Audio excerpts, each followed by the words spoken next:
Isinagawa ng Russia ang pinakamatindi at pinakamalawak nitong aerial attack sa iba't ibang bahagi ng Ukraine na nagdulot ng pagkasawi sa maraming sibilyan. Kabuuang 948 drones at missiles ang pinakawalan ng Russia na tumama sa iba't ibang lungsod ng Ukraine.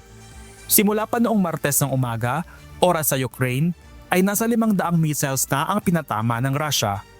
Kabilang sa mga tinamaan ay ang kanlurang lungsod ng Lviv kung saan napinsala ang makasaysayang Bernardine Monastery na kabilang sa UNESCO World Heritage Sites at isang old residential building.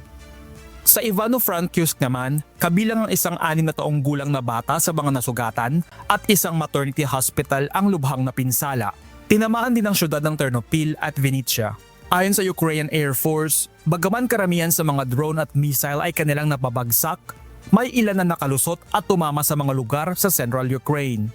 Sinabi naman ng Ukrainian Air Force spokesperson Yuri Inhat na maraming drones ang nanggaling sa hilagang bahagi ng bansa ang magkakahanay. Tanda ng malawak na pag-atake ng Russia.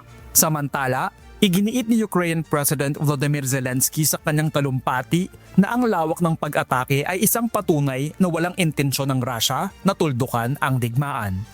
Wala namang opisyal na pahayag ang militar ng Russia hinggil sa pag-atake. Sa ngayon, tila wala pang katiyakan ang sinasabing usapang pangkapayapaan na pinangunahan ng Estados Unidos. Nanawagan si Ukrainian First Lady Olena Zelenska na hindi dapat makalimutan ang mga nasawi na inosenteng sibilyan bunsod ng digmaan. Gerard Moral, humahataw sa balita, ngayon.